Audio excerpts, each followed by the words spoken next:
여러분, 혹시 이런 상상 해보셨어요? 지금 우리가 겪고 있는 이 믿음에 대한 아주 현대적인 고민 있잖아요. 근데 그 해답이 무려 2000년 전에 낡은 문서 안에 숨겨져 있다면 어떨까요? 좀 황당하게 들리시나요? 지금부터 그 놀라운 연결고리를 한번 같이 파헤쳐 보겠습니다. 우리 주변을 한번 둘러보세요. 정말 굳건한 믿음을 가졌다고 하는데 왜 그 믿음이 삶을 바꾸는 힘으로 이어지지 않는 경우가 많을까요? 심지어는 뭔가 외부인은 끼어들 수 없는 그들만의 리그처럼 보이기도 하잖아요. 오늘 바로 그 근본적인 이유를 한번 제대로 파헤쳐 보려고 합니다. 자, 그래서 오늘 우리가 함께 떠날 여정은 이렇습니다. 먼저 오늘날 우리가 마주한 신앙의 위기가 뭔지 살펴볼 거고요. 그 다음에 시간을 거슬러 올라가서 2000년 전 고린도 교회의 사례를 들여다볼 겁니다. 여기서 진리 점검과 삶의 점검이라는 두 가지 아주 중요한 기둥을 발견하게 될 텐데요. 이걸 통해서 진짜 믿음이 뭔지 그 그림을 함께 완성해 보겠습니다. 네, 그럼 첫 번째 순서로 문제의 현상부터 한번 짚고 넘어가 보죠. 왜 오늘날 많은 믿음이 힘을 잃고 세상과 점점 단절되고 있는지, 바로 이걸 현대 신앙의 위기라고 부릅니다. 이런 것들이죠. 외부 사람들이 보기엔 전혀 공감이 안 가고 또 믿는다고는 하는데 삶에서 어떤 긍정적인 결과가 잘 보이지 않는 거예요.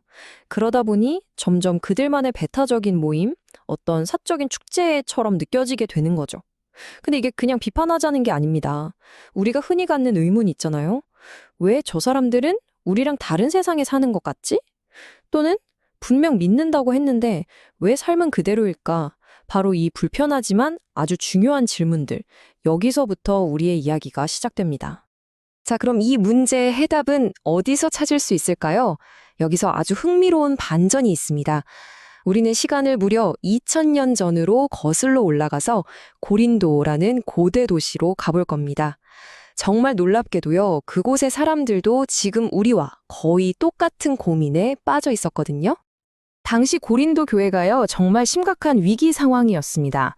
왜냐하면 신앙의 가장 핵심적인 부분에 대해서 요즘 말로 하면 일종의 가짜 뉴스가 퍼지고 있었기 때문이에요. 사실 생각해보면 당연해요. 그 당시 사람들에게도 죽었던 사람이 다시 살아났다는 이야기는 정말 믿기 어려운 충격적인 이야기였을 겁니다.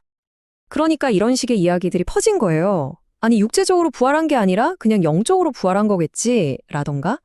예수는 원래 인간이 아니라 그냥 영적인 존재였던 거야. 이런 식으로요.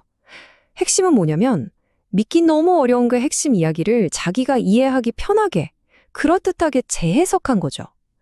죽은 사람이 어떻게 살아나? 말이 안 되잖아. 그러니까 이건 영적인 의미일 거야. 바로 이렇게 자신의 이성에 맞춰서 진실을 재단하는 그 순간 믿음의 본질이 흔들리기 시작한 겁니다. 자, 이런 가짜 뉴스가 퍼지니까 사도 바울이 등판합니다. 근데 바울은요, 무슨 심오한 철학이나 감정으로 대응하지 않아요. 아주 구체적인 사실을 들이밉니다.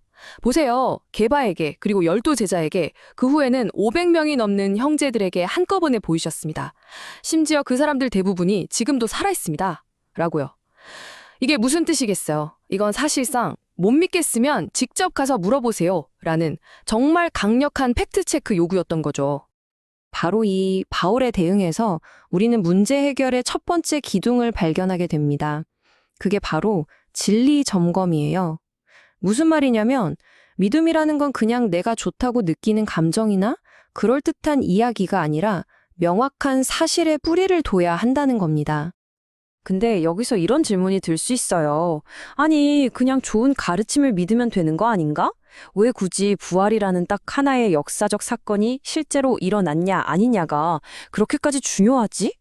왜 바울은 이 문제에 대해서 이렇게까지 다급하게 편지를 써야만 했을까요? 그 대답이 바로 이 구절에 있습니다. 그리스도께서 다시 살아나신 일이 없으면 여러분의 믿음도 헛되고 여러분은 여전히 죄 가운데 있을 겁니다.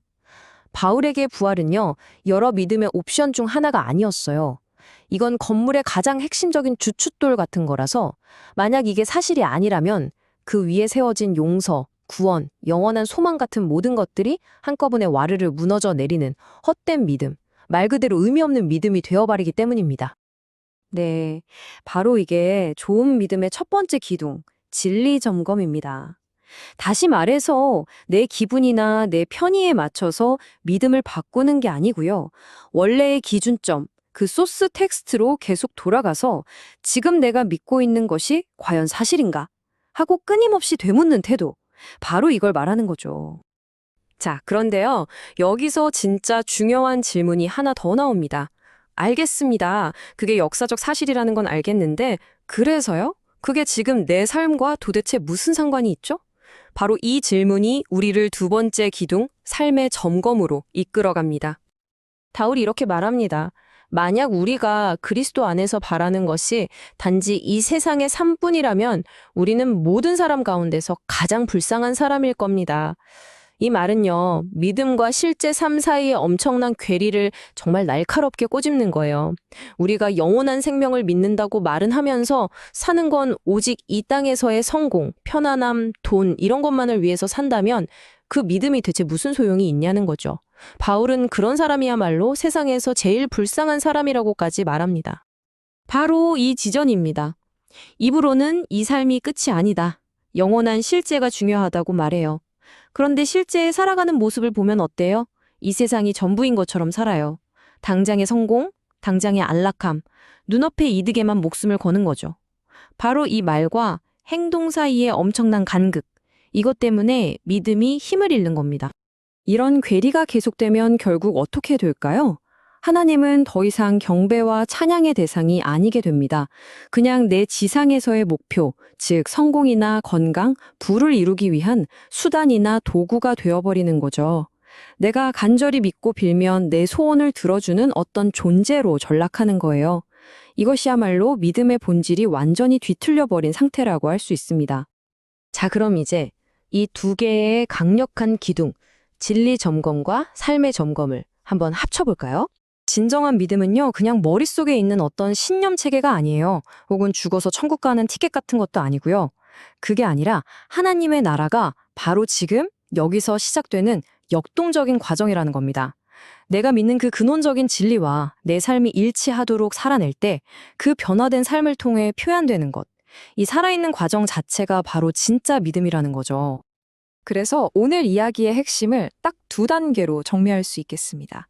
첫째, 진리 점검입니다. 내가 믿는 것이 진짜 사실인지 계속해서 확인하는 거죠. 그리고 둘째, 삶의 점검입니다. 그 확인된 믿음을 내 삶 속에서 실제로 살아내고 있는지 의도적으로 돌아보는 겁니다. 이 두 가지가 함께 갈 때 비로소 믿음은 헛된 구호가 아니라 세상을 바꾸는 진짜 힘을 갖게 되는 겁니다. 자, 이제 마지막으로 여러분께 이 질문 하나를 던지면서 오늘 이야기를 마무리하려고 합니다. 어쩌면 오늘 우리가 나눈 모든 내용이 이 질문 하나에 담겨 있을지도 모르겠네요. 여러분에게 믿음은 그저 머릿속에 가지고 있는 어떤 것인가요? 아니면 오늘 하루 여러분의 선택과 행동을 이끄는 살아 움직이는 어떤 것인가요? 이 질문에 대해 한번 깊이 생각해 보시는 시간이 되기를 바랍니다.